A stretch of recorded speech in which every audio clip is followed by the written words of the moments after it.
something, and God's always there. I want to give thanks to Ray and everybody that worked here and volunteered and got this event set, and Gary and Cindy who's been doing this for 20 years. So how about a big hand for Gary and Cindy for putting this on our rides every year. I'm going to start with a little bit about my background. As most of you know, I was an electrician. And being in the trades or electrician, you need tools. You know, there were some tools that I didn't have in my tool bag.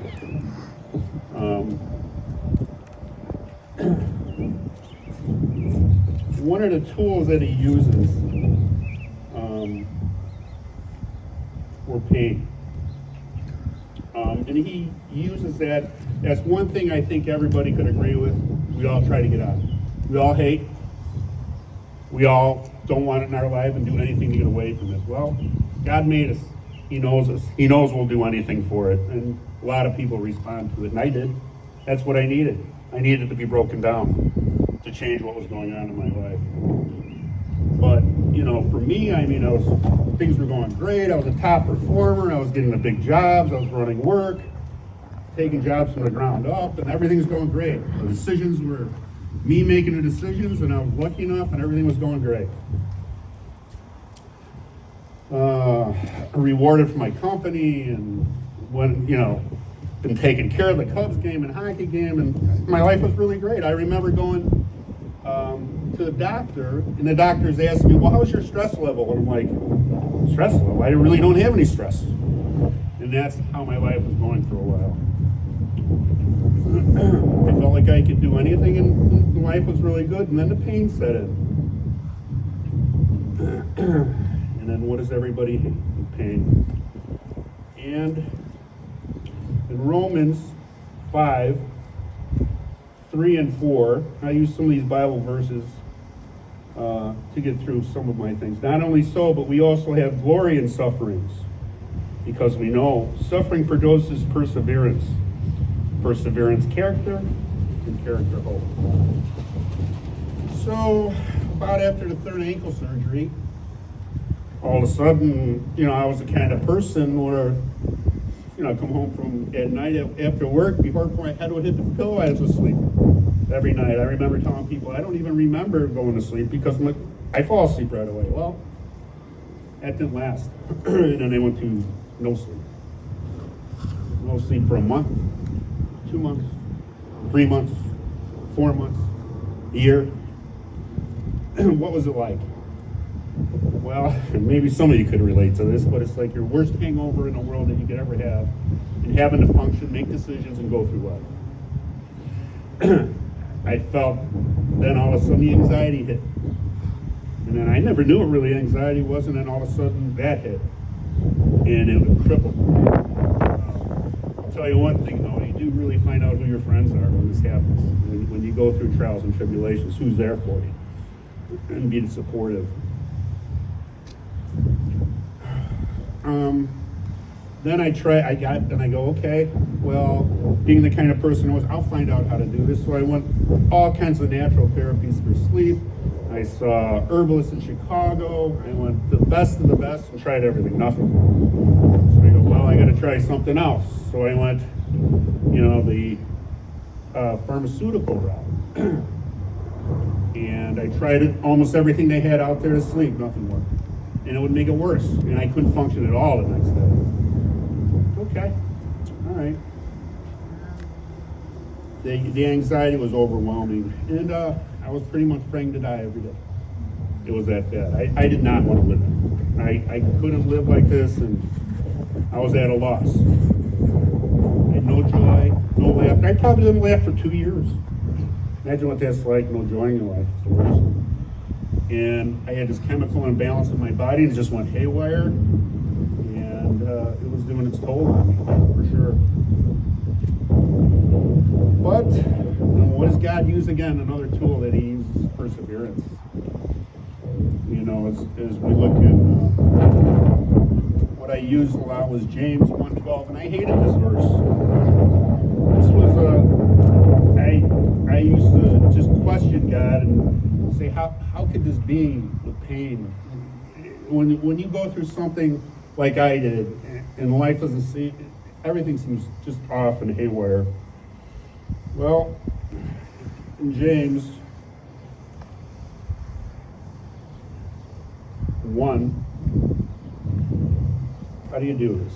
Consider it pure joy, my brothers and sisters, whenever you face trials of many kinds, because you know that testing of your faith produces perseverance. Let perseverance finish its work so it may be mature and complete, not lacking anything. Boy, that sounded good. It sounds great. When you're going through it, it was a rough one. So, then I go, okay, well, nothing to work with the sleep. I went to this called the Neuroscience Center in Deerfield. Top-rated psychologists or psychiatrists, and I went through brain scans. I went through testing of my dopamine levels or serotonin levels. I had none. My body wasn't producing it. Found out I had brain inflammation. My brain-blood barrier was pretty much non-existent. It's brutal. I had brain inflammation. It was rough. And I felt a big pain in my head almost every single day. And then I kept going from doctor to doctor, and most of it is out of the pocket for holistic, because that's how I wanted to be treated. So then I found another doctor. Well, before then, actually, I went through this thing called, this psychiatrist said, oh, well, you should do ECT. I go, ECT? What is that? He goes, electroconvulsive therapy. What? And he goes, yeah, if I had what you had, I would try this. I'm like, you know what? I'll try anything. At that point, I wanted to get out of pain. I didn't care. So I went there, and what do they do in a hospital? I was there for almost a week. They put your body in convulsions. You go in there, they inject some stuff in you so you can sleep, and they do their thing, and it's supposed to reset your brain. I tried it, but I wake up, I didn't even know who I was. My mind, everything else, it was like I didn't have any clue. So that was really a bad decision on my part. Then I seeked another doctor in the Neurobalance Center, and I told doctor about all my symptoms and everything else, and I said, you know what? He goes, I've been researching this and heavily researching my health and everything else, and everything points to Lyme's. All my systems point to Lyme's, and I go to get a test, and they do a few blood tests, and you don't have it. She goes, well, Vibrant Technologies has a test you can pay by pocket. It was like $600, $800. All right, fine. I would try to do anything just to find out. Came back, I had 17 infections from Lyme and co-infections. And Lyme mimics other diseases. There's a lot of work I did on health-wise to understand it a little bit better, because I had no idea. And I probably had this when I was a kid. At 12 years old, I had a tick in my back. And I had kind of mimic systems of Lyme, but Lyme sometimes goes dormant in your body, and you're able to function well. Probably with the stresses, and stresses bring it out, that's when my body kind of went haywire. So, and then she said, well, she goes, there was this other girl that had Lyme's, and she went to Clinic St. George in Germany, which was the #1 Lyme place in the world, supposedly. So I called them. They had to interview you. They wouldn't just let you come in. It was a big, long process. They just sent all my medical over. They accepted me. But it was during COVID. So if I would have went there and tested positive for COVID, I would have been quarantined in my room, paid $12,000 for no treatment. At that point, what I had, all right, I'm going. I don't care. Anything to get out of this, because I could not function anymore. Ridiculous. So I went and I did that, and well, it didn't really work too well. So I came back, and then I sought out all the Lyme literate practitioners, Minneapolis, Minnesota, Chicago. They all basically do the same thing. But what they did when I was in Germany, one thing that I forgot is they do hypothermia. So what they do is they heat your body up to 105.9 degrees, they say. 106, you're supposedly dead. And then they inject massive amounts of antibiotics in your body. And I did their whole therapy and detoxing. And it was every day, it was IVs and detoxing and everything for 3 weeks. In a beautiful setting. I mean, it was unbelievable in Germany. So that was a gift to be able to go there and do that, quite honestly. And I was glad I did. So anyway, I went through that, and no, nothing worked. So, and then if I go to things, I was at a loss at that point. And I said, okay, God, this is it. I can't do this anymore. I'm done. I go, I'm going to do this one last thing. I'm going to do a healing trip to Florida. I go, I'm going to do absolutely everything possible I can for my health and to change the situation. I go, and it's up to you, because I got nothing. I've been trying it myself, and you know what? Nothing's working, and you know how much I've been trying. Well, went to Florida, and that's where the patience part started, and that's another tool that I needed that I didn't have. And I used, one of the verses I used was Romans 12:12. And I'm sorry, this takes a little bit.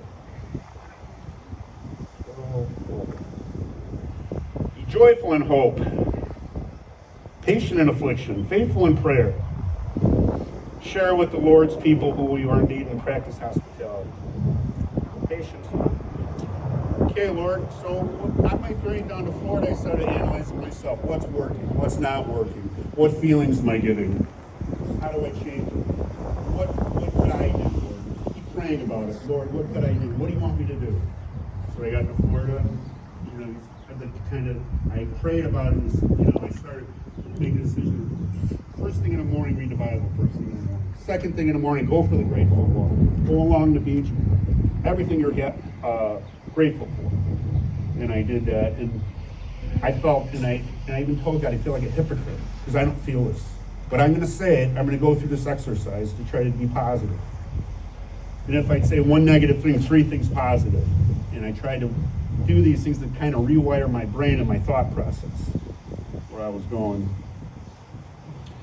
And the way God works, I was walking on the beach.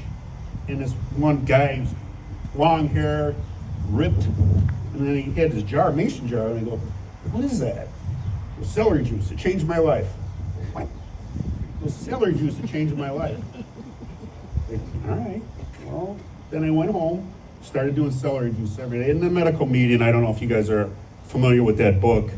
Celery juice is the one thing, and lemon water. And I use some of his principles, which I agree with. So I started doing that. And what it did for me, what I try to do, I go, okay, Lord, what do you want me to do next? And it's focusing on my gut. Because when you have all the antibiotics and everything else, it ruins the flora in your gut. And your gut controls everything. Anybody that's in the health knows that's the brain box right there. So I worked on that. And the celery juice was one thing, and that was the one thing that helped tremendously, actually, for me. And, the devil also has tools, too. And what are his tools? Negativity, self-doubt, anger, all those tools, too, which, he likes to get your claws in. And he did with me, and he sure had me. And he said, well, this got to change. I got to glorify God and put him first in everything I do, no matter what. And I started doing that. And this was a process. So the joy started returning slowly. I even remember myself laughing after 2 years. What? And then I was watching a movie sometimes, and my emotions were gone. They were basically gone. Watching a movie, and I started having a tear in my eye. I'm like, I got so happy.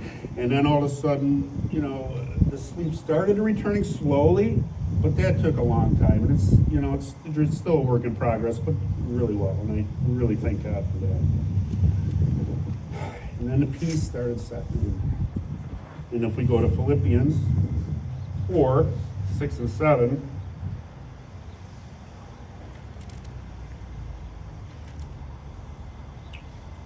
do not be anxious about anything, but in every situation, by prayer and petition with thanksgiving, present your request to God. Then the fruit of the Spirit, Galatians 5:22 and 23. I think most people know what that verse is. And that really helped me as well. And these are what I had to meditate on constantly to change what I had. This is actually one of my favorite. I love Galatians. This verse is awesome. But the fruit of the Spirit is love, joy, peace, forbearance, kindness, goodness, and faithfulness, gentleness, and self-control. Against such thing there is no law. And then the stress level started going away. Why was that? Because I was glorifying God. I was trying to put Him first in everything I did. And really talk to Him all day long. Like He's sitting next to me. And thanking Him. And then He just took me by the hand and pulled me out of it. And it wasn't me, it was Him that did it. And it's with me making the choice. God gives us choices, right? It's up to anybody. We could read the Bible. Could you imagine going the last day, as Ray always says, read the book, right? You go on the last day and you go through God and got to look at you and say, hey, you didn't really know me. Did you want to know me? Did you read the Bible? I didn't want that. So that started my Bible reading, and it's still, I mean, it's the first thing I do with joy every day to do, and get more involved. And as I said, you really find out who your friends were in my support systems. My two sisters were there. And they had to listen to me, every other day, calling them, telling them I want to kill myself. I couldn't talk to my friends about this. I think they're crazy. Nobody wants to be around somebody like that. I didn't. But when you're going through the pain and suffering, I reached out to my sisters, and they were always there for me. And it's unconditional love. Because of them. If I didn't have them, I don't know if I'd be here right now. Because they supported me no matter what. And they had empathy.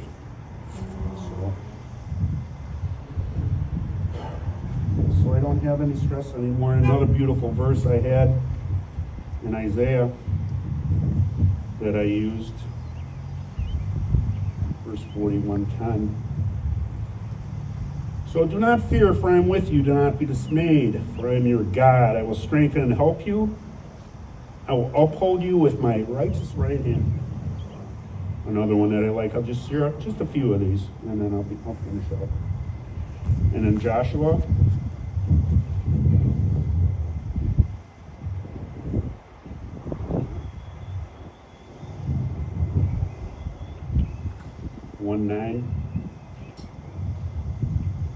Have I commanded you, be strong and courageous. Do not be afraid, do not be discouraged, for the Lord your God will be with you wherever you go. So it's just about, for me, I was living with faith, not fear. And that's the tattoo I got in my arm. Philippians 12, I can do anything with God.